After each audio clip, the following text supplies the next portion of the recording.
All right, welcome to Elijah Yasi Underground Catholicism. I just got done doing a show on reason and theology with Michael, William, and Eric. So I am exhausted. So I'm probably gonna have to do this in two parts because, yeah, I wasn't able to prepare as much as I'd like, and I wanted to show both sides' strong points and their rebuttals to each other or refutations or what have you. Humongous says, hopefully Elijah ain't too tired after the last stream. I am exhausted, so I apologize. I didn't, in the beginning of the day, I wasn't planning on doing a comedy hour on reason and theology, but I'm glad I did that. That was fun. And it was just a kind of impromptu thing that we decided to do earlier this morning. And I was going to use that time to prepare for this. But as you guys saw, I made that video taking a compilation of Mr. Trulia's videos about bragging about himself's credentials. But forgive me, because this isn't going to be very extensive. This is going to be very, very quick. I don't know how quick it is. I'm going to try my best to share what I have so far as in my thoughts, because I heard this debate live.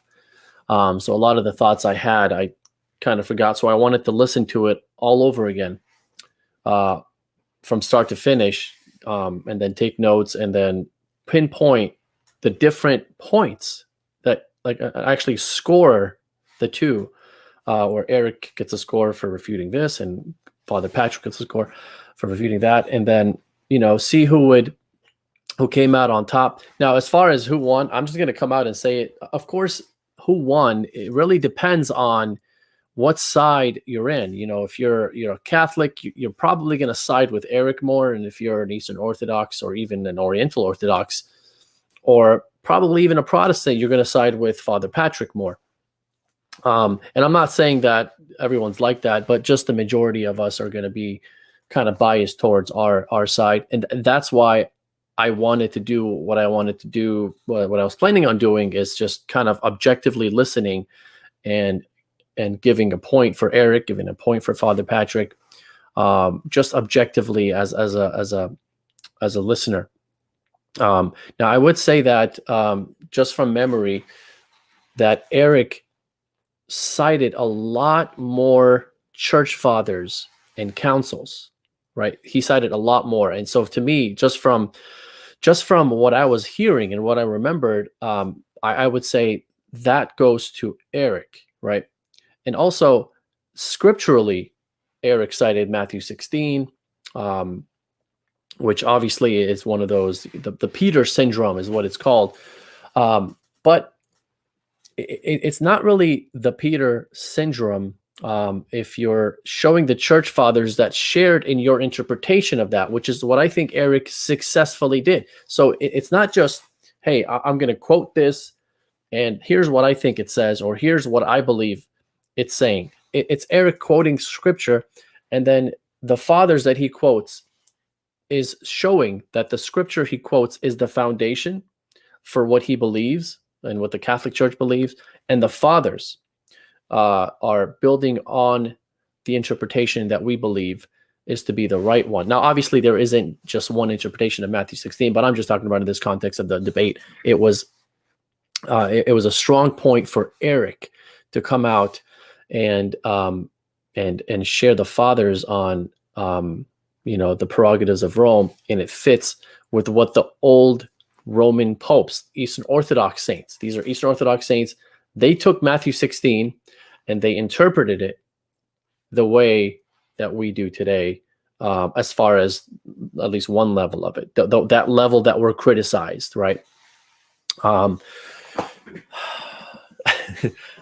reading the comments here as I'm talking, and I'm trying to do two things at once. Michael is really good at that. Michael Lofton on Reason and Theology. He is an expert on being able to talk and read comments and respond to them somehow in the chat. He'll be talking and responding. I don't know how he does it. I'm not there yet. This is only my second show by myself. I don't think I'll ever get there. But anyway, As far as father, I do recall Saint Cyprian is one of the ones that he brings up, and I don't see how Saint Cyprian helps the Eastern Orthodox side.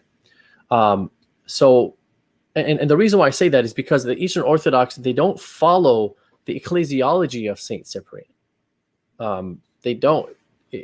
The fact that all bishops are equal and no one can tell each other what to do, right? Which, by the way, that's just an oversimplification of his ecclesiology. But I think that oversimplification was used by Father Patrick to go against the papacy, to say, well, look, there's no bishop above the other bishops, right? They're all equal. And that could be, like I said, that could be disputed for that to be Cyprian's ecclesiology, because there are times where he does go to the Bishop of Rome about another bishop who was doing this or that, and he says, hey, these guys are not playing nice. So if it's all equal, there wouldn't be any appeals. There obviously has to be some sort of authority. And I know that Catholicism is accused of saying, well, you can't just take this appeal idea and say Vatican I, okay?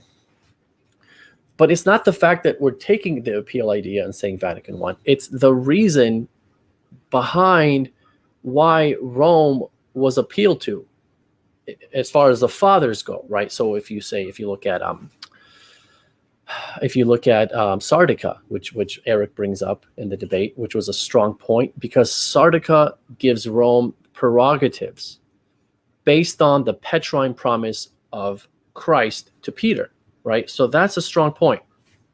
That's the strong point for the Catholic side, for Erick, and the refutation to that is, well, appeals. It's only appeal. Rome was not allowed to butt in unless they were appealed to. Well, in those times, Rome wouldn't really know what's going on unless it was appealed to. So that's one thing, because obviously they didn't have a phone to pick up and say, hey, this guy is or they didn't have like TV to see what's going on in other places or hear about it in the news. You would really only know what's going on outside of your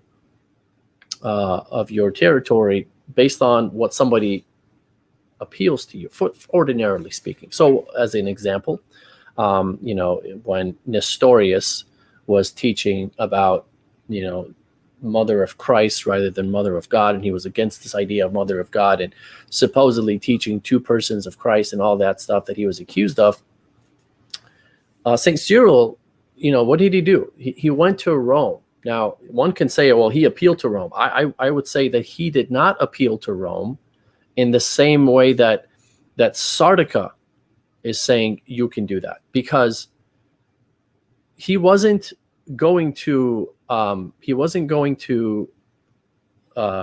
Celestine to say, hey, I was excommunicated, and I'm coming to you for you to hear my case. It wasn't like that. This was strictly about a dogmatic situation. Is this person teaching heresy? Hey, Pope of Rome, homie, this guy here is teaching this stuff about the Mother of God. What do you think we should do with him? And the obviously Pope Celestine wrote and said, Pope wrote to Pope, and I'm sorry, this is you're seeing how tired I am. I can barely talk. Wrote to St. Cyril and said, hey, give him 10 days. If he doesn't repent, excommunicate him under my authority, right? Under my authority, under my name, in the name of the Roman Church, the Petrine authority, excommunicate him. Now, didn't Alexandria have a Petrine authority? Why would he need Rome's to excommunicate Constantinople's patriarch? And so that's a point that I always like to bring up every time I hear this whole idea of appeals. And in addition to that, I also want to say, and I know that an Eastern Orthodox person that, and I'll just say, because obviously everyone knows who it would be, Erick debated J. Dyer, and J. Dyer said to Erick, you can't use this idea of Rome's being appealed to as Vatican I, because Alexandria was also appealed to. And I would say, I would respond to that and say, Alexandria was appealed to, yes. But if someone appeals to Alexandria and they don't like that answer, they could appeal to Rome as a final appellate. So they are the final say. What they say is going to be what the ruling is at the end of the day, right? Alexandria cannot claim that, right? And in fact, you have in the time in the 4th century in the Pope Julius with Athanasius, I think it was 4th or late 3rd, around that time with Athanasius. He appealed to Rome, and he's an Alexandrian patriarch, and he appeals to Rome. And what did those Eastern fathers, the Eastern bishops, they told Pope Julius, hey, you don't have a right to do all this, right? You like who made you, who died and made you king? You have no right to do all this. But these are Arians who are saying this. The Bishop of Alexandria, who's a saint, Saint Athanasius, he was like, he was all down for being judged by Rome. He presented himself and say, hey, here I am. Here's what I am, and then Rome judges him at the time to be Orthodox. So the fact that Rome has the final ruling makes it irrelevant for anyone to say, well, Alexandria could be appealed to or Constantinople could be appealed. Who cares? That's not the point. It's not the point that one is being appealed to. The point is it's the final appeal. It's the final ruling. No one can go above that. There's no see that's above that. And so now here's the question, right? Because in matters of faith and morals, right? In matters of faith and morals, what happens when there is and this is debated, right? This is debated whether Rome's prerogatives is of divine origins or if it's a human or both, right? Or it's a little bit of both, right? So, but if it's of divine origins, which Erick did a great job showing from the fathers that it is, and even Father Patrick conceded there is truth to the fact that it's of divine origins. He didn't concede it in the way that Erick would understand it, but he at least admits that there is divine origins to Rome's claims, to Rome being the Petrine see and being the first see and being the head and all that stuff. So if there is divine origins, okay, so this is assuming that there is, and Christ is the one who sets that all up, right? He sets that he singles out Peter. He singles out Peter and says, you are Peter, and on this rock I will build my church. I give you the keys of the kingdom of heaven. Whatever you bind on earth will be bound in heaven. Whatever you loose on earth will be loose in heaven. So he gives him that prerogative, right? And here we go, Peter syndrome, right? That's what we'd be accused of. But here's the thing. If Christ is setting up a ecclesiology for the apostles based on Peter being head of the apostles, and this is acknowledged by so many scholars, so many even Protestant commentaries, they'll say, yeah, Peter was the head of the apostles, but they'll say that, but it didn't transfer. There's no such thing as transferring that headship to another bishop, right? So once Peter died, it just left him. Right, and that's some Protestants who say that, but at least they admit that there was a headship. So that's at least they're admitting that Christ set it up that way to begin with. And so with that said, if it's set up that way, then you could say, well, this Bishop of Rome person, if he is supposed to be the final go-to person, and Saint Cyril went to him for, like I said, a dogma issue, right? It's a dogmatic issue. It wasn't just, hey, I was excommunicated, judge my case. There's no appeal in that sense, right? So what was he appealing? He went to him for what should we do with this guy? He's teaching heresy, right? So if it's set up that way, then and I hate to use this word, but I can't think of another word right now. But logically, it would follow that if someone is set up by Christ or some see or some patriarch or some bishop to be the final go-to person.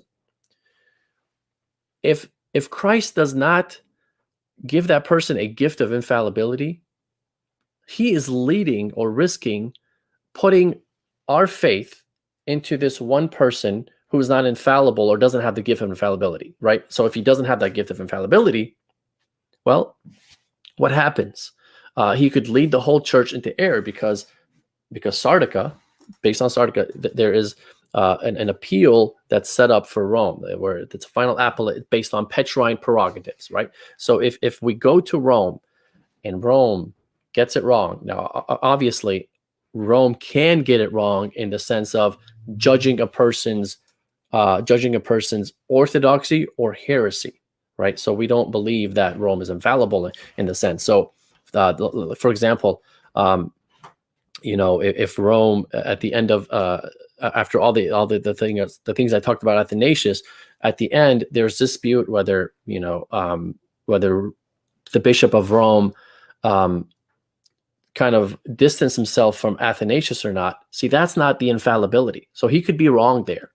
But when it comes to faith and morals, when Rome is appealed to, and there's a reason why the fathers appeal to Rome, because it is set up that way based on what Erick provided in his opening statement. He built a good case on there being a single headship, right? A single headship, a primacy of jurisdiction, right?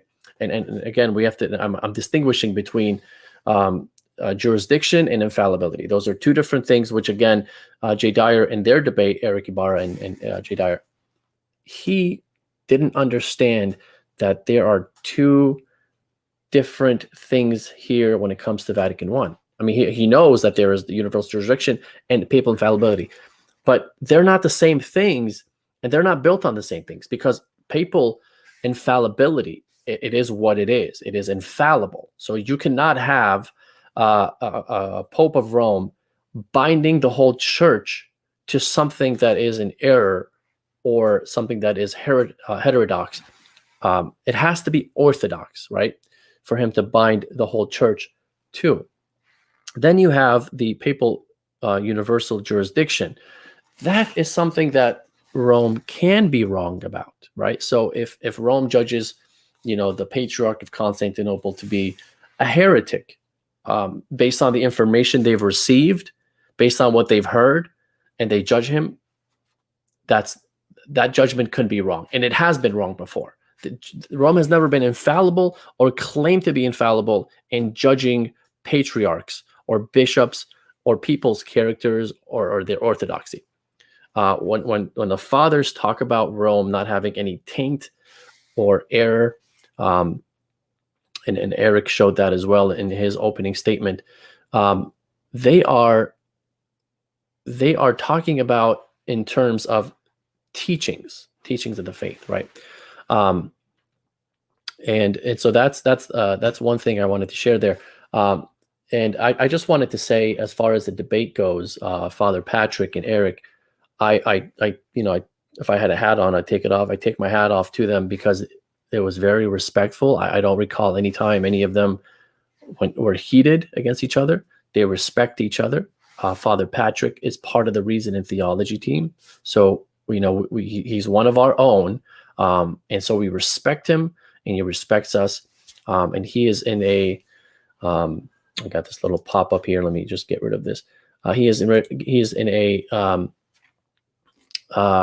He like I said, he's part of our team, so we're not against him. He's not against us. There's this mutual respect, and that's what we want, right? We want this mutual respect, and we want to sit down and we want to dialogue.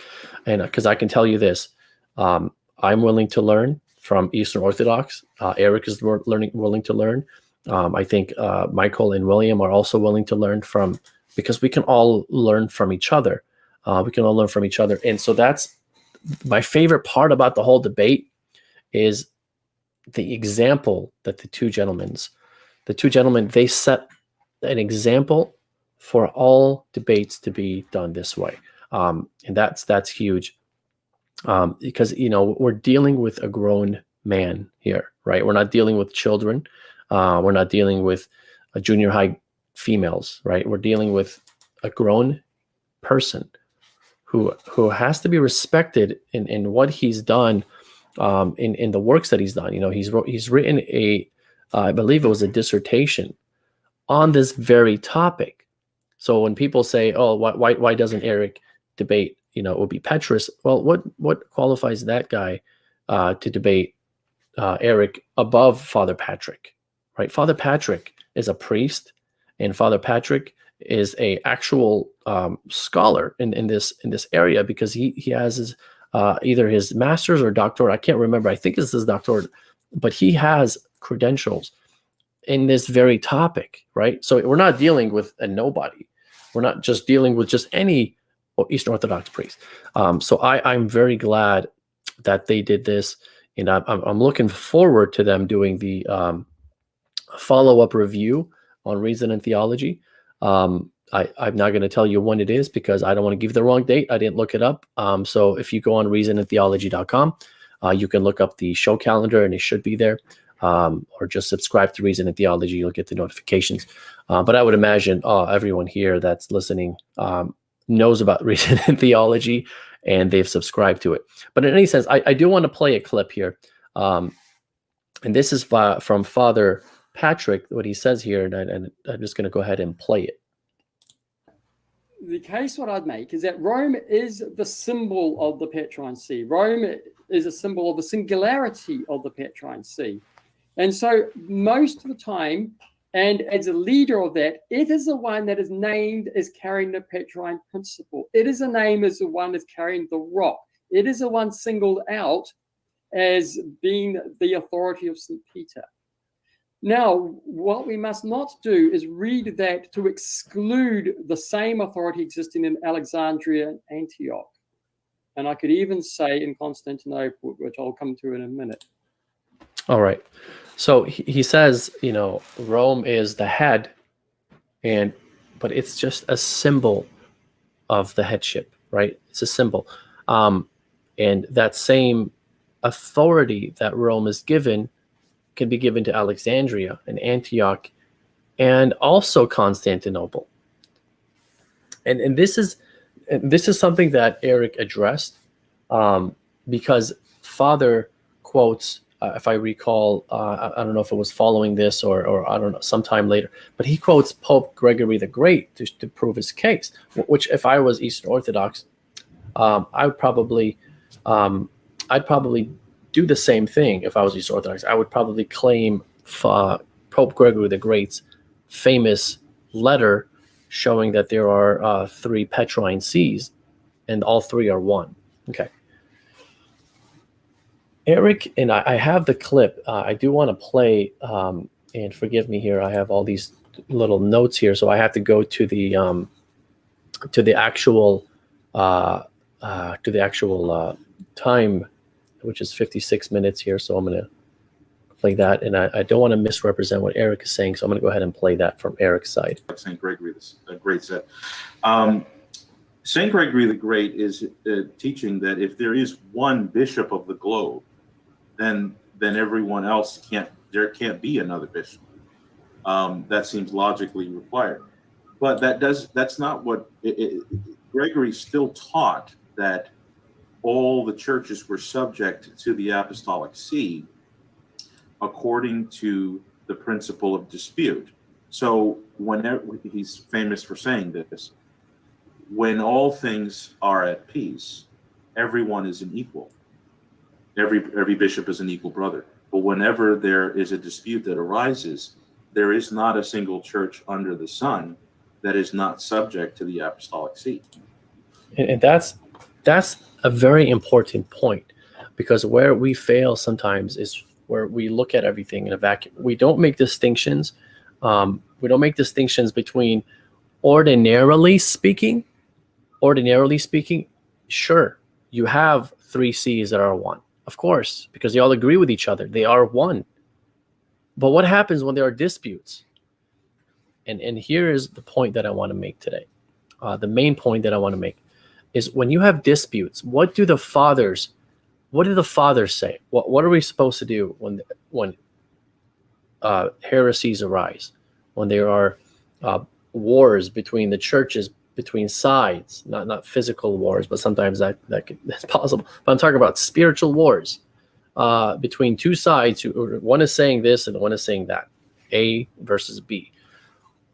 Okay, now so let's deal with that in the ecclesiology that Father Patrick is proposing, which is there's basically 4 equal heads, and maybe he would include Jerusalem in that as 5 equal heads, which already goes against what Pope Gregory is teaching. He actually cites 3.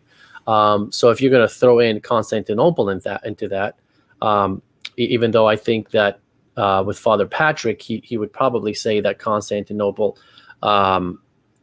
is the new Rome, so it took over what Rome's role was.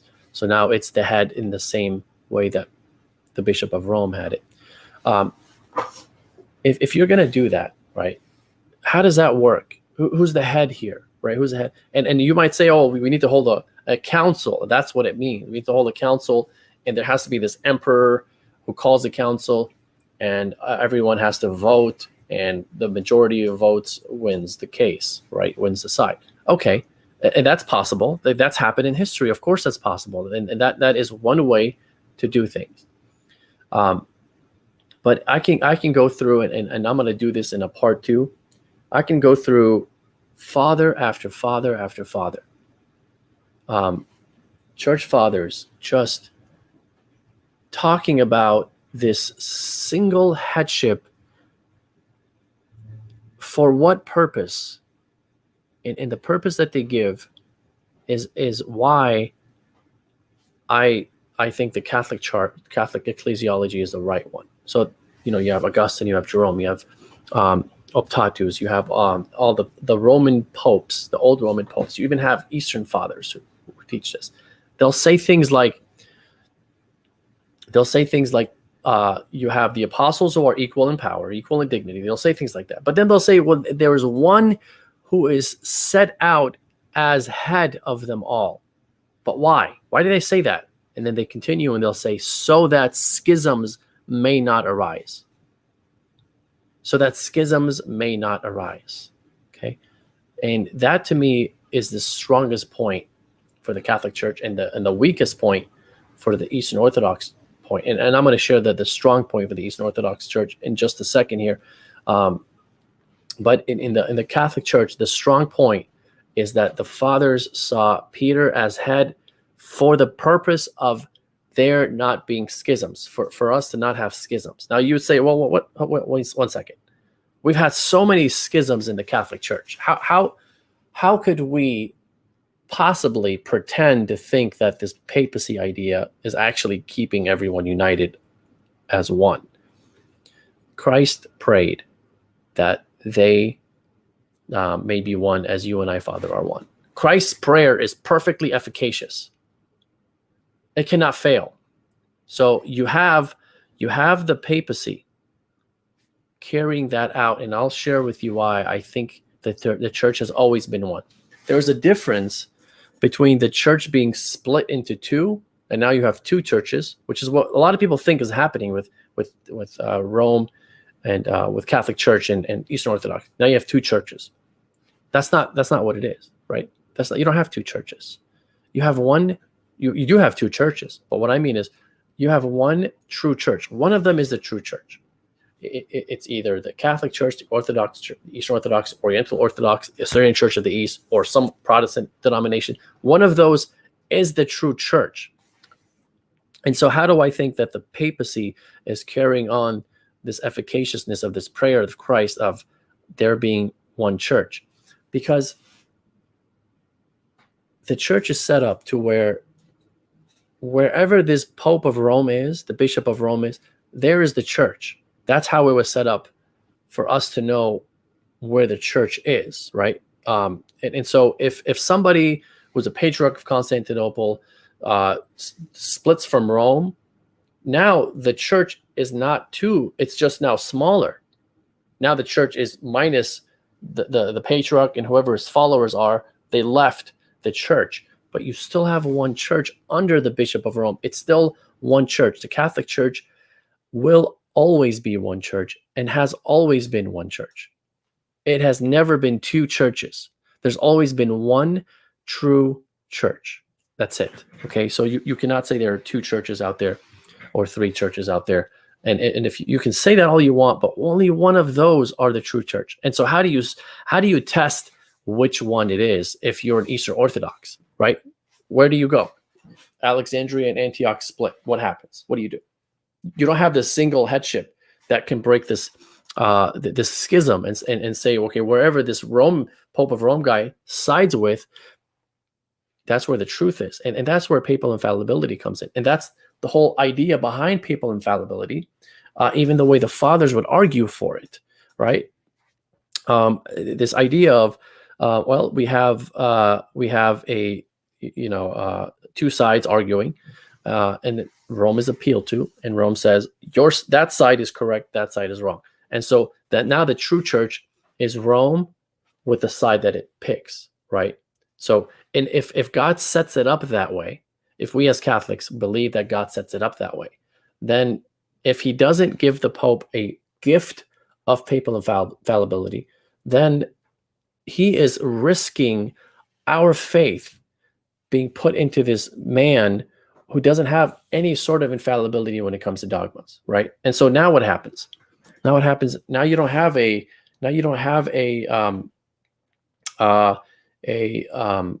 this, I guess, this tiebreaker or whatever you want to call it. But you don't have this thing to look to see where is the true church. If you're Eastern Orthodox, even, and I believe Father Patrick believes that there has to be an emperor that calls in a council. Well, where's the emperor today? What happens? So you can't even hold councils. William Albrecht, spoiler alert, Erick won. Erick always wins. So I believe Erick did win, but I didn't want to. I appreciate that, William. I do believe he won, but I wouldn't argue too much against somebody who would disagree with me, because it's really what you're convinced of at the end of the day, and that's why I didn't want to, just say, hey, I think Erick won, and I kind of want to build that case from memory, from what I remember the debate. And again, I watched it live, and I haven't watched it since then. Only clips of it here and there. But I do want to watch it from start to finish again. And I do want to pick strong points between the two fellas. And I wanted to see, I guess, who scored the most points or the biggest blows, and kind of the way boxing scores things, right? And I'm a fan of boxing. So I do want to share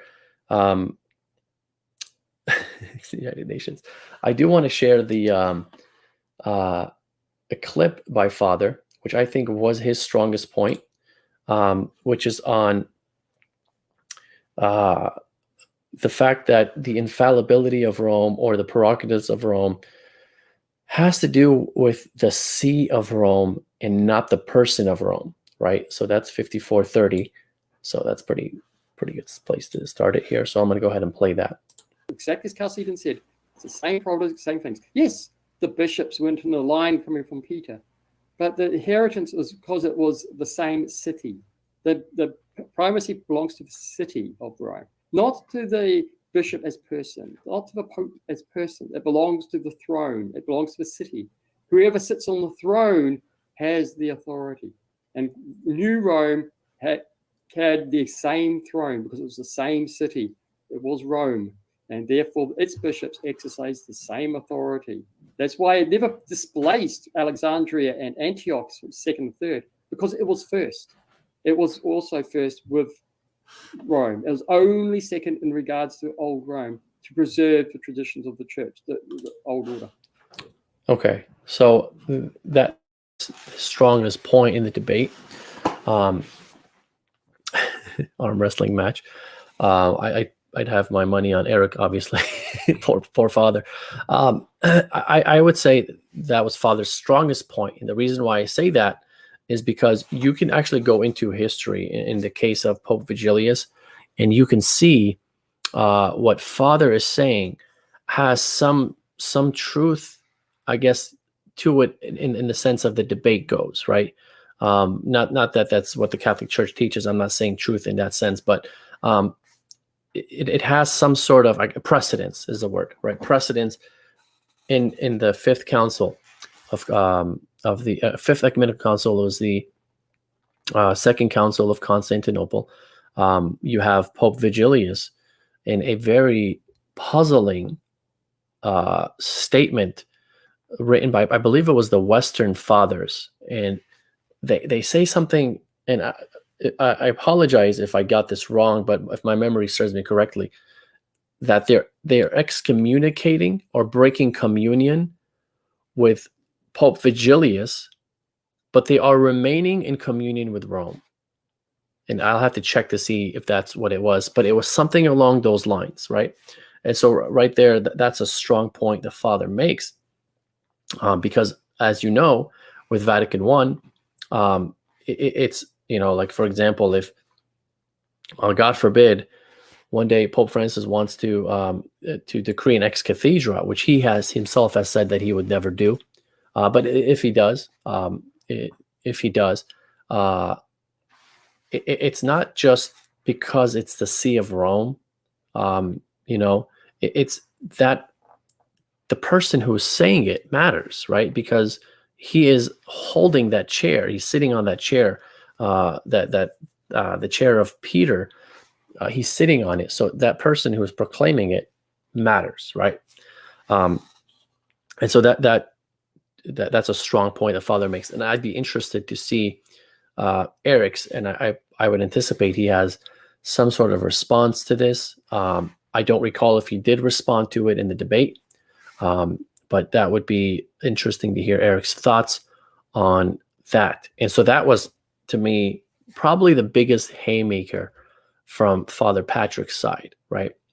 The weakness of Father Patrick's side, I would say, is this. When Erick asks him and I don't have the timestamp, when Erick asks him what fathers taught this whole idea of Constantinople being second Rome and equal with Rome, with old Rome, right?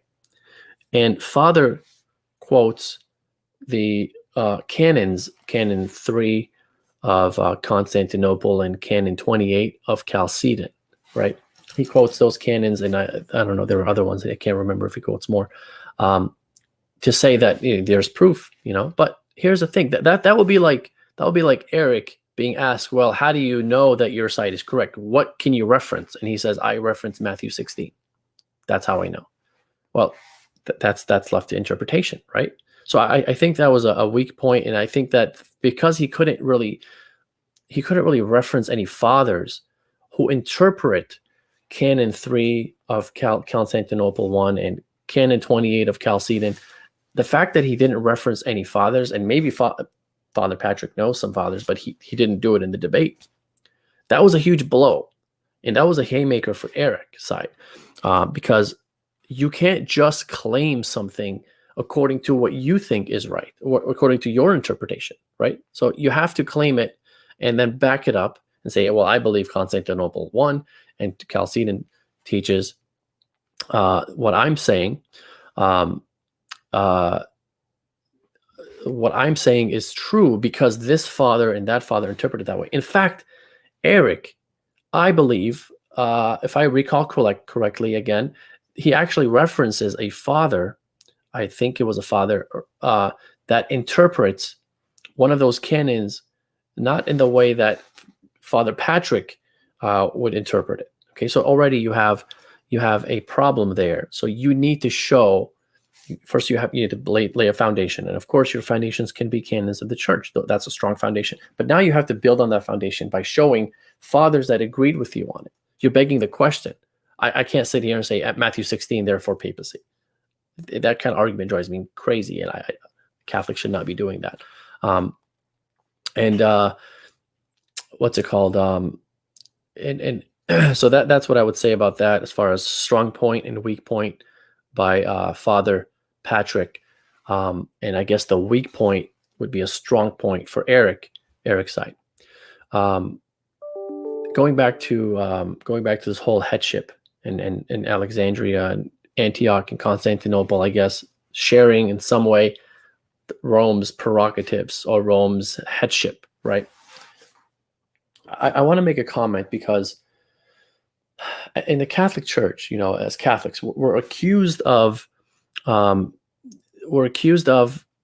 this whole idea of us putting our faith in this Pope or Bishop of Rome. And it's almost like we don't have any sort of teaching on collegiality, right? As if all we care about is what this guy has to say, this Pope of Rome. I'll be doing a show on underground Catholicism here in the future on Vatican I and Vatican II ecclesiology, papacy, and I'm going to go into the background. And we've done a show on this on Reason and Theology. If you Google or if you YouTube Reason and Theology, Relatio of Bishop Gasser, Relatio, Relatio Gasser, Gasser. We talk about this. We get into this whole idea of papacy, right? And I think a lot of times when these debates happen, you have the Eastern Orthodox assuming that we're just putting all our faith in this one person, the Pope, right? And then the Catholic side is assuming that you don't have this headship idea in your church. Everyone's equal, right? Everyone's equal. And I don't think there is truth to that. On the Eastern Orthodox side, it depends on who you ask. Some of them will say, yeah, they're all equal. There's no one above that. So I don't think Eastern Orthodoxy has defined or clarified their stance on ecclesiology. Because if you have to have a stance on ecclesiology, you have to have a stance on primacy. You can't just have an ecclesiology without a primacy in the context that we're discussing. But the Catholic Church has defined it. And so we can go into the Relatio of Bishop Gasser, and we can take a look at what he says in terms of infallibility of the Pope, right? Because in the sense that what Father quotes, there being 3 equal heads, or 3 plus 2, 3 plus 1, I don't even know. But let's just say it's 3. The fact that he says that Constantinople, Antioch, and Rome are all equal, and he quotes Pope Gregory the Great, as if that goes against Roman Catholicism. It doesn't. And Erick made a great point when he says, when all things are good, of course it's one. There doesn't need to be anyone puffing his chest out and saying, well, this is the way it's going to be done. Why? You don't need that. Everyone's agreeing. Everyone's playing nice.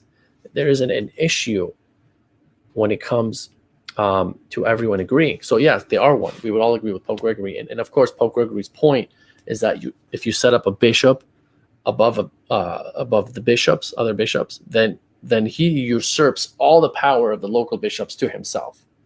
And I believe Father Patrick argues that way against the Vatican I decrees. Okay, so obviously I don't agree with that. So when it comes to the papacy, collegiality is not separated from the papacy. Okay, providentially, you would always have the bishops agreeing with the Pope, ordinarily speaking and generally speaking. Obviously, there's divisions in the church, and you have divisions to where there are bishops who don't agree with the Pope, of course. But so, for example, in Chalcedon, right, they had the Council of Ephesus too, and then I'm just summarizing here. Pope Leo did not like what was done in that council, and other people didn't like it. And so they hold the Council of Chalcedon. And at the end of the day, the majority of the church sided with the Pope, right? And they decreed the decrees at Chalcedon with what the Pope agrees with. Now, this is providence. Providence is not just the Pope is going to be right. The providence is that the bishops are also going to be right with him. in perpetuity, right? Until the end of times, you'll never have just the Pope of Rome being the only Orthodox bishop. It's impossible. We don't teach that the Pope of Rome is going to be the only Orthodox bishop. There's always going to be the Pope and other bishops with him in communion with him. And that's the collegiality, and that's providential. We have that in our teachings. It is actually in Vatican I. If you read the backgrounds, this is what they intended on decreeing at Vatican I.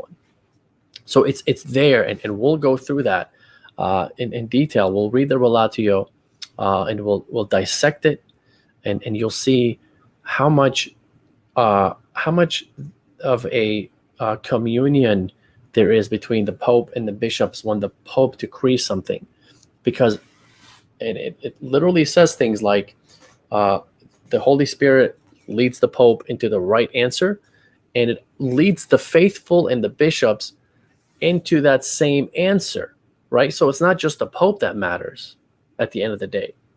The whole church matters. So there is this idea of head and body working together, okay? So, and they're always going to be one. You can't have one without the other. You can't just have the Pope. The Pope alone is not going to be a church. There's not a church with the Pope alone. Then you can't have the body without the head, right? I think that if Eastern Orthodox actually understand the papacy better than what they assume it is in their minds, this one person, as if we're ignoring the body. I wouldn't say they're going to agree with us, but they are going to be a little closer in understanding and sharing that teaching with them, right? And I want to say that my channel isn't to bash Eastern Orthodoxy. It's not to bash Oriental Orthodoxy. It's not to bash Protestantism.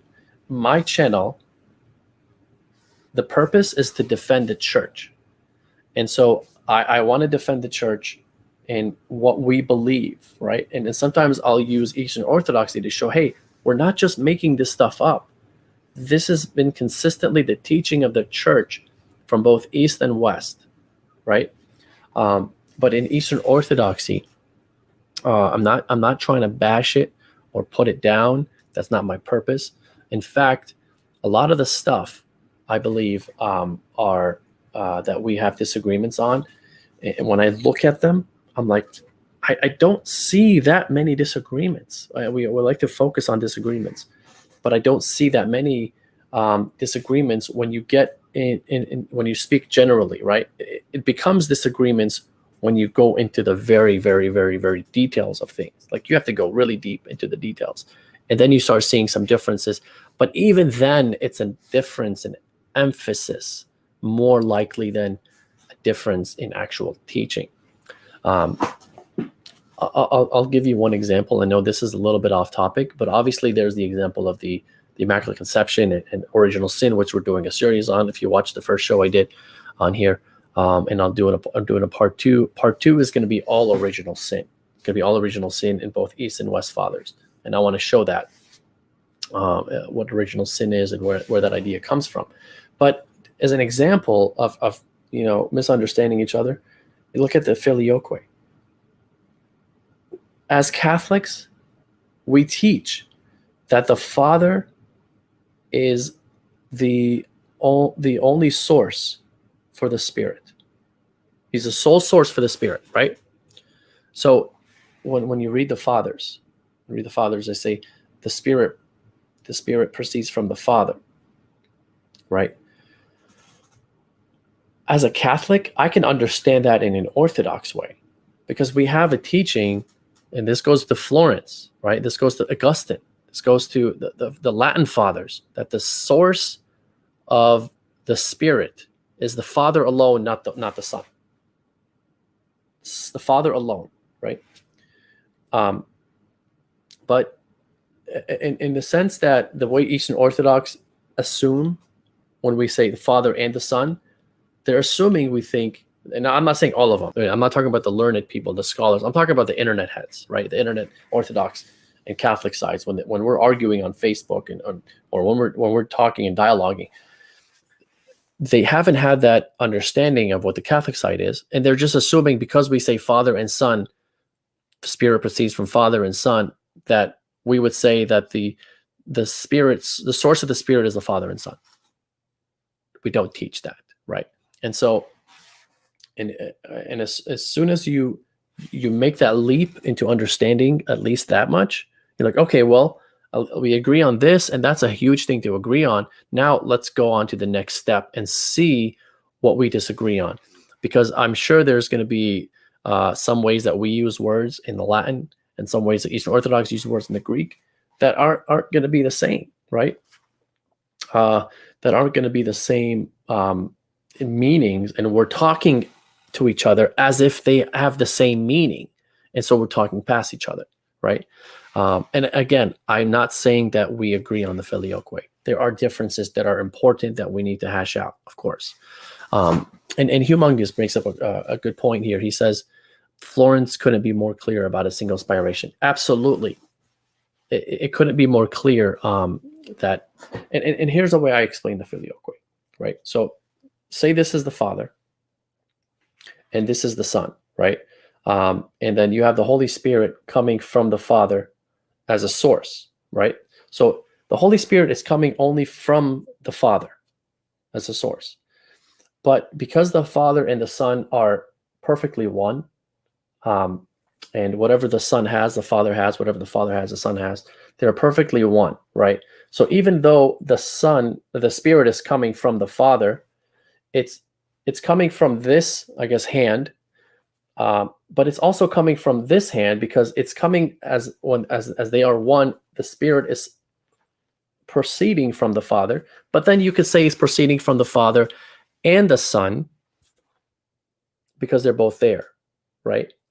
And that's why if you say through the Son, depending on how you understand it, it also makes sense, because it's coming from the Father and it's going through the Son. But really, it's and the Son is more accurate, because they are one. The Father and the Son are one, and so the Spirit spirates from the Father and the Son. But the Father is the only source, meaning the Spirit is coming from Him from all eternity. So that's how I explained the Filioque. If that's an error, let me know in the comment section if I said anything wrong. But when an Eastern Orthodox hears that, he may not have any issues with it. Be like, well, what's the problem? You're saying the Spirit is coming from the Father. What's the problem here? And so there isn't a problem, especially since the Fathers taught this, right? The Fathers taught as much, especially the Western Fathers, especially Augustine, contrary to what some people think, or I should say one person thinks. Anyway, that is that is my thought on those. And I think I wanted to show one thing here that someone said, which clarifies something I brought up about Father Patrick. If I could just look for it, because I think it's very important to clear something up here that I said that I wasn't sure about. Here it is. So I want to put that up here, because he has a PhD in Orthodox ecclesiology and a master's in Orthodox studies. Okay, so that's huge. That is huge. So he knows his stuff. We're not dealing with a nobody. So when people ask, well, why doesn't Erick debate Ubi Petrus? He's debating someone who is more qualified than Ubi Petrus. But who cares about Ubi Petrus? If someone wanted to debate reason and theology, one of us, on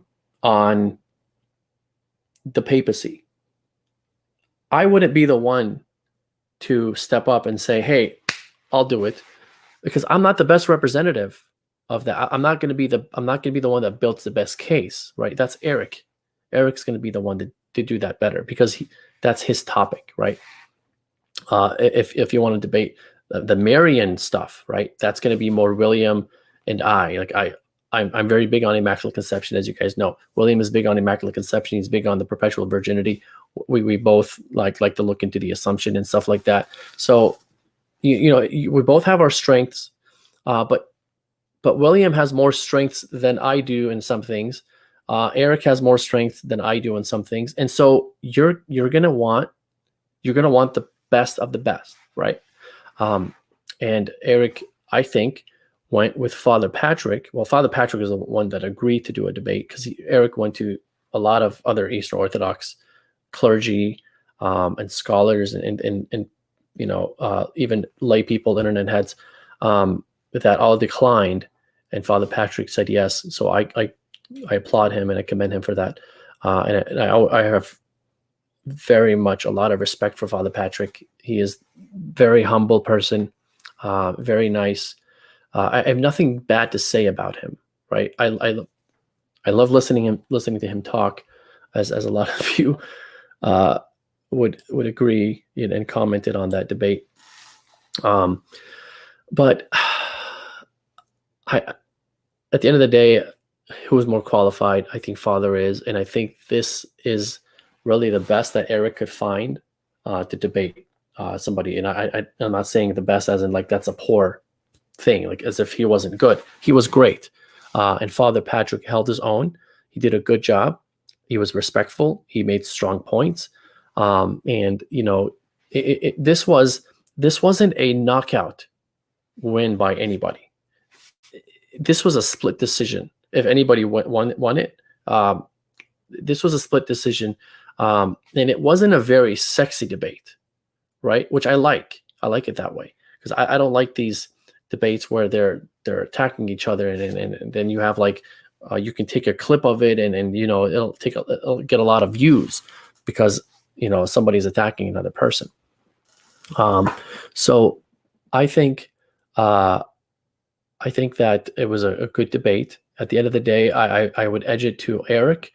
And my Catholic side wants to say, well, Erick definitely won. Okay. But objectively speaking, I have to give William, I have to give Father a lot of credit.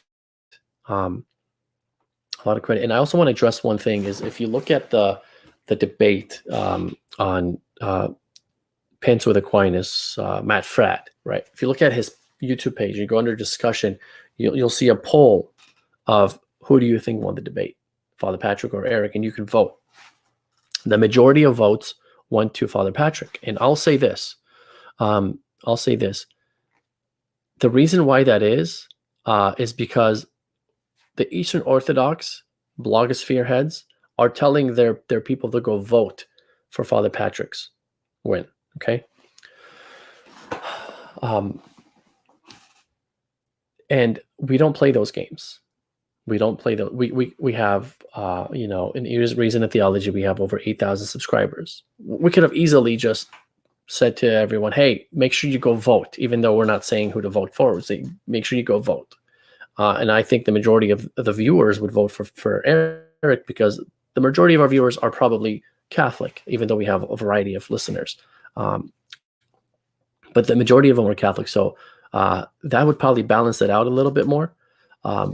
But we don't play those games. So I just wanted to throw that out there because it's important for everyone to know, like, okay, because a lot of people look at that poll, well, officially Father Patrick won. Well, that doesn't prove anything because you can manipulate that so much. Humongous wants to know if I watch MMA and boxing. I do watch MMA and boxing, even though I was a big fan of boxing back then, but it's just not.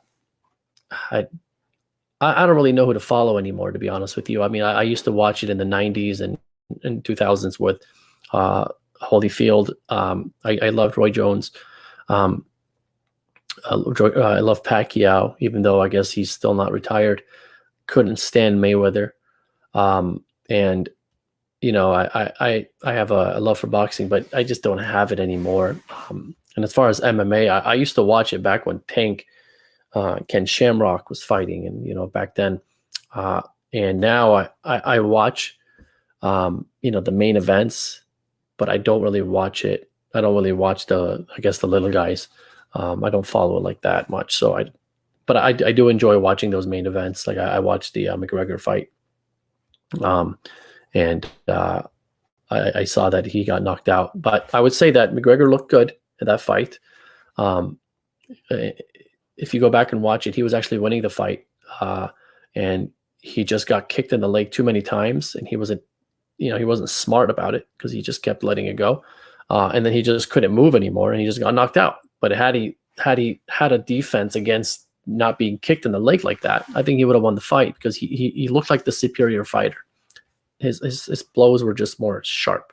Even when they were exchanging those like shoulder blows to each other, you could tell McGregor had the sharper blows on that. So they were just taking turns on that. Anyway, I digress there. So let me see what else are in the comments. I didn't think I was going to go an hour, but I talked too much, I guess. Let's see here. Erick had more data. I would say that, like I said in the earlier, he was quoting the fathers more in the scriptures, right? And yep, he didn't engage in data very much, and that's why I think I'd like to think I'm being objective, that I think that Erick edged it out, like just edged a split decision, right? I think he did. I'm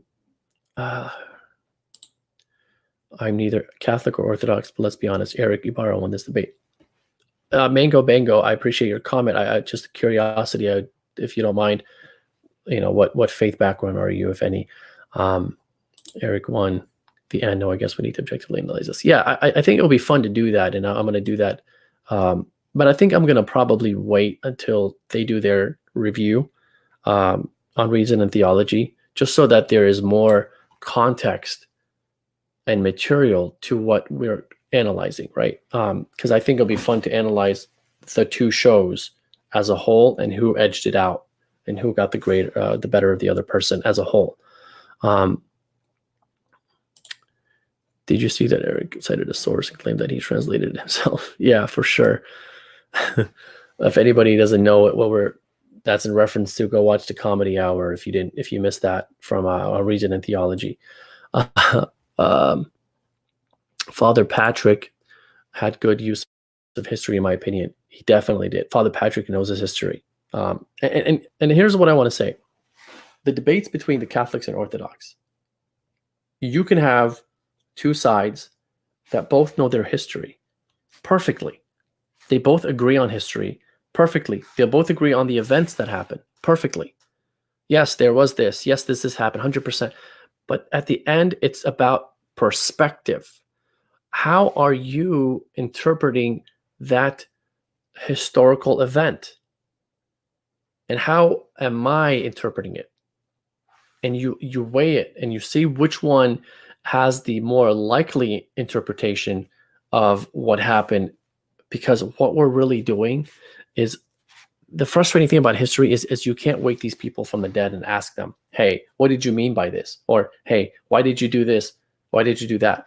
You can't do that, right? Obviously, that goes without saying. But the reason why I bring that up is because at the end of the day, the two sides are really about which one is assuming the correct intentions of the person. That's the frustrating part about history. You have to really assume the intentions, because the Catholic side will quote a church father, right? Rome is this, Rome is that, Petrine prerogatives this, Petrine prerogatives that, and they'll have I have this Acts of the Lateran Synod 649, right? So if you look at this book, if you go through especially session 2, there are so many quotes in here that just is a huge blow to Eastern Orthodoxy, to the point to where, when I was watching Craig Trulia's video critiquing Erick Ybarra on the debate, he went into Erick Ybarra read this quote by Saint Stephen of Dore, and I think it was in session 2, but it was such a papal favorite quote, like it favored the papal infallibility and papal jurisdiction so much that the only thing that Craig Trulia had to say about it was, since Erick has taken so many things out of context, and I'm paraphrasing, so forgive me, he's taken so many things out of context, I don't trust that that's actually what Saint Stephen actually wrote. Well, what did he really write, right? But then he says, well, let's assume that he did write all that. Let's assume that he did write all that. He says, I don't really have an answer to that. He says, Erick made a good point. He says, congratulations. I can't refute that. Right. But then he went on to say, well, that wasn't a ecumenical council. It was just a local council. Well, St. Maximus the Confessor thought it was ecumenical, but that's besides the point. And he quotes the Council of Constantinople II, where they excommunicated the Pope. And so he says, well, that's evidence that what you're reading from St. Stephen can't possibly be right, or can't possibly be the interpretation. But he didn't really have a refutation for it. And I will one day go through some papal quotes, some very strong papal quotes. I'm just trying to see if I should read one here, but I don't know if I can find Stephen of Dore. I mean, I did find it, but I'd have to find the exact place that I'd want to read. So he says, so that we might fly away and announce these things to the sea that rules and presides over all others. I mean your sovereign and supreme sea. Obviously he's talking about Rome. In quest of healing for the wound inflicted, it has been accustomed to perform this authoritatively from the first and from of old, on the basis of its apostolic and canonical authority. And he says, for this reason, evidently, that the truly great Peter, the head of the apostles, was deemed worthy not only to be entrusted alone out of all with the keys of the kingdom of heaven, for both opening them deservedly to those who believe and shutting them justly to those who do not believe in the gospel of grace, but also because he was the first to be entrusted with the shepherding the sheep of the whole Catholic Church. As the text runs, Peter, do you love me? Shepherd my sheep. And again, because he possessed more than all others in an exceptional and unique way, firm and unshakable faith in our Lord, he was deemed worthy to turn and strengthen his comrades and spiritual brethren when they were wavering, since providentially he had been adorned by the God who became incarnate for our sake with power and priestly authority over them all. So notice he's proving the papacy using three passages: Matthew 16, John 20, do you love me? And strengthen your brethren. Luke 20, or I can't remember exactly where from Luke. He's referencing three. Which three are these? The three that we use today that were clowned and made fun of for interpreting it that way. Where here is a saint in both of our churches. And he is quoting from those three passages, proving the papacy, right? And notice what he says. And he says, one was set out so that schisms don't arise. He went there, right? And I'm paraphrasing, but that's basically his point. And so we go to you so that you heal all schisms. And somebody's asking which book that is, so I'm going to hold it up. It is the Acts of Lateran Synod of 649. It's translated by Richard Price with contributions by Phil Booth and Catherine Cubitt, Cubitt. I highly recommend this book, and if you want to get into the Lateran Synod of 649 and understand the backgrounds, the context, and this is just the acts of the synod, what was said during the council. So this is somebody brought up something here. What do you think of Craig Julia's article debunking the formula for Mystis using Greek manuscripts? So there was a video that came out yesterday. If you look up a Catholic channel called Truth Be Told, I think it is Truth Be Told 7/7, but let me see if I can find that video, or 7 or something. Oh man, I don't think I'm gonna be able to find it like that. Okay. So it's Truth Be Told 7. If you look at that video, it came out yesterday.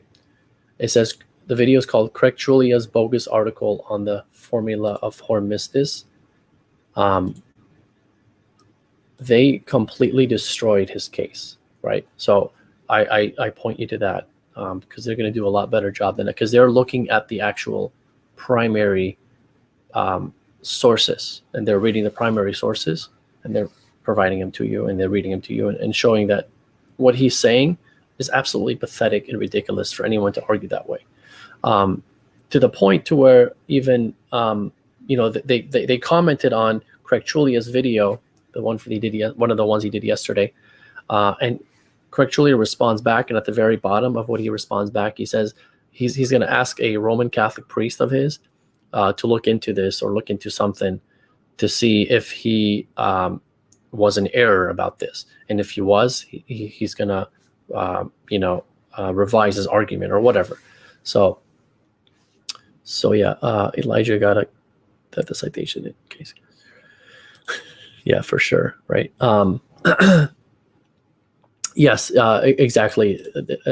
He did make 2-part responses, and it is from a gentleman named John Colarafi. I don't know if I'm saying his name right, but he did an excellent job. And I'm just picking some random stuff from the chat. Let's see. Yes, so Pope Saint Damasus made it clear that Rome's jurisdiction didn't come from any councils or canons. Yes,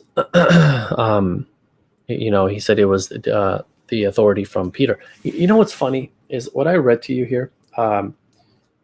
Obi Petrus has an article refuting the papal claims of what I just read to you right now, and here's what he says on one of his points. Because Peter, Saint Stephen of Dor said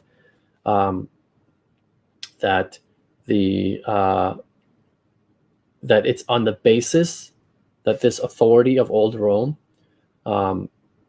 authoritatively from the first and from of old, on the basis of its apostolic and canonical authority. On the basis of apostolic and canonical authority, Obi Petrus says that doesn't prove Vatican I, because Vatican I says it was only based on apostolic authority and not canonical. And so you can't use that to prove Vatican I, even though the whole thing, the whole interpretation, he uses the 3 passages that we use to prove that what we're proving. It's all there spelled out, and he takes one word and says, well, you can't use that.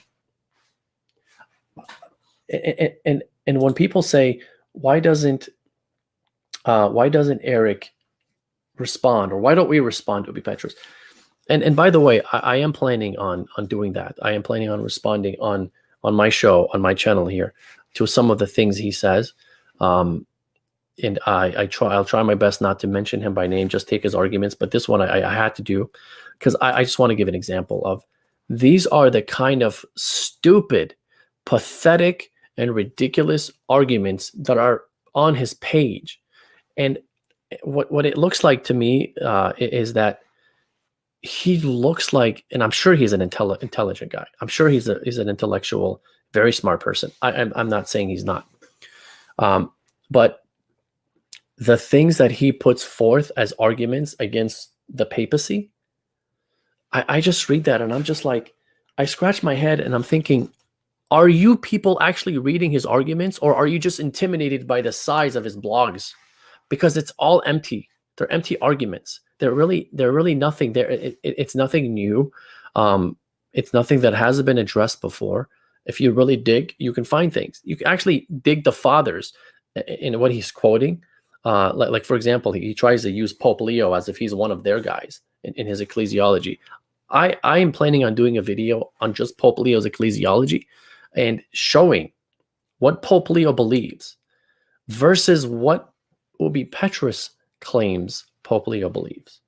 And you people can watch this. You guys out there, you guys can go ahead and be the judge. You can be the judge, because I scratch my, because I really want to understand where he's coming from. I really try to. I like to understand the other side. I like to think the other person is making good arguments, and try to understand why they're making that argument before I respond to it or say, hey, I applaud you, that's a good argument. There really nothing is to respond to there. I try to do that, but I just can't with this guy. He makes extremely poor arguments. Even he'll say things like, well, this doesn't prove Vatican I because the Pope held a local council in Rome before he decided on something. And so Vatican I says that the Pope is infallible without the consent of the church. By himself, he's infallible without the consent of the church. And so therefore, you have to find something in history where the Pope is acting by himself and everyone's obeying him. And so if the Pope holds a synod in Rome with a handful of bishops, 20 bishops, if he holds, that doesn't qualify as Vatican I.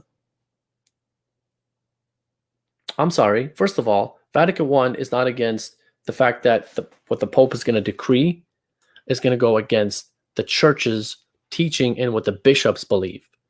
Vatican I teaches that anytime the Pope decrees something, papal infallibility wise, the whole church is going to follow and believe that because the Holy Spirit is leading both into the teaching that the Pope is decreeing, right? And so he would say like, okay, well, because the Pope held a council in Rome or a synod in Rome, you can't use that for papal infallibility. These are the arguments. These are the arguments that he makes. It's laughable. It's stupid. I think he can do better. I mean, he seems like a smart guy. He seems like a very smart guy. And I apologize for calling it stupid, but the argument is stupid. He's not stupid. He's smart, but he's making stupid arguments. I'm sure I've made stupid arguments before, and I'd like to be called out and say, hey, you can't make that argument because blah, blah, blah, ABC.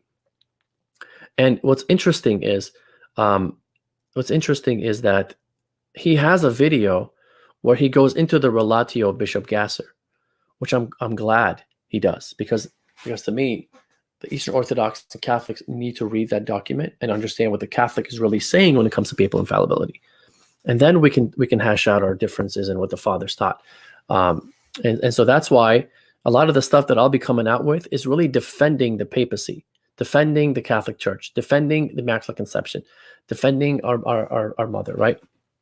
Our Lady. So I want to make this channel a channel of defense rather than a channel of attack, where I'm just sitting here and pontificating and attacking this person and that person's intentions, right? Intentions or will, or saying this person is a snake or evil, or I don't think these guys are evil. I think these guys have good intentions, because that's all I can see. It's all I can't judge what I don't know. I'm not going to assume they have bad intentions because I don't know if they do or don't. But I'm going to call out if they lie about us. I'll call that out. Like Julia lied about Erick, saying that he's an expert in Greek and Latin, or that he teaches lectures on Greek and Latin or something like that. That was a complete lie. Now let me say this. It's possible that he's misremembering it, right? So maybe he's misremembering it. But if you're going to misremember something about somebody's character, it's best to just not say anything, right? Until you get your facts straight. Okay. And I'm going off on tangents. It's almost like I only did about 40 minutes about the actual debate. But I do want to do a part 2 one day, and probably in a couple of weeks or so. It takes me a long time to prepare for these shows, because I have to sit here and by myself and lecture, and I like to put together PowerPoint, and I like to put together videos and show sources. The reason why I do that is because I don't think I'm an authority in anything I say.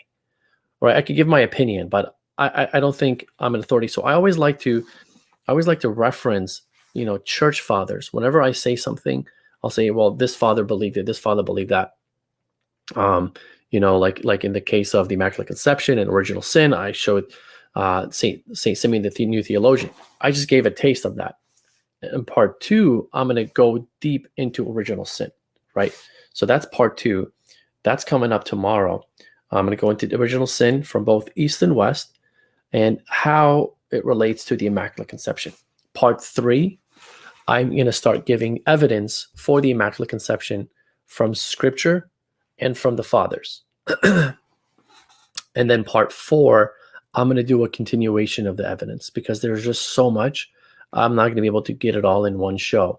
So I'm going to do a part 4, which is really the second part of the evidence of the Immaculate Conception. And then we'll go from there. I have other shows in mind that I want to do as far as the Immaculate Conception. But once I'm done with the Immaculate Conception and original sin, I'm going to get into the papacy, and I'm going to get into Ubi's claims and arguments that he makes against the Catholic Church. And again, I'm just going to be defending the faith. I'm going to show what he's claiming.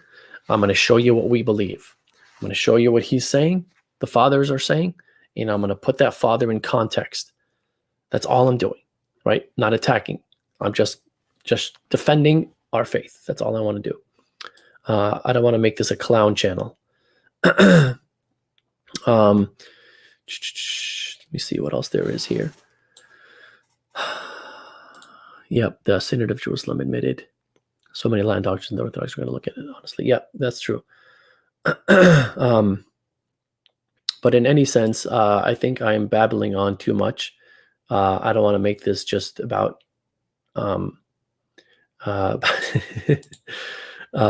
Elijah versus Dyer MMA match.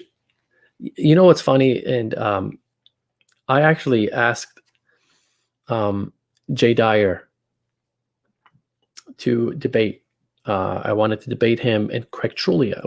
I told him, and I didn't call it a debate. I said, I'd like to do a little friendly dialogue. William and I with you and Craig Trullia. This is back, before all this. There was still some beef, but not as much as there is today between the parties. And so I asked him if he would want to do that, and he said he's busy at the moment with translating something, or actually reading something and writing a book or something like that. So he didn't want to take on debate. That's okay. And later I came to find out, and that was, again, that was almost a year ago, 9 months ago. I'm not known today, but imagine how much I wasn't known back then. So he also didn't want to take the debate because he thought I was just a nobody, which is a reason why I wanted to bring William into it, so that it can actually be somebody who has a following or someone who people know about, William Albrecht. But he didn't want to do it. But whatever. Hopefully one day we can work out something, because I sincerely want to ask Eastern Orthodox the questions that I have about the Virgin Mary. Because when I asked Father Patrick these questions and he answered them, he affirmed the Immaculate Conception. If you don't believe me, I referenced in the first show that I did, I said, go listen to our little dialogue we did. It was Father and I on Reason and Theology. It's called Immaculate Conception and Original Sin. Go listen to it. He is saying the same thing that we're saying. He just has a small problem with it that's very nuanced, right? Which is okay. But if we can get to where Father Patrick is at from the Eastern Orthodox, we'll be almost there in this topic. Not just this topic, but also original sin.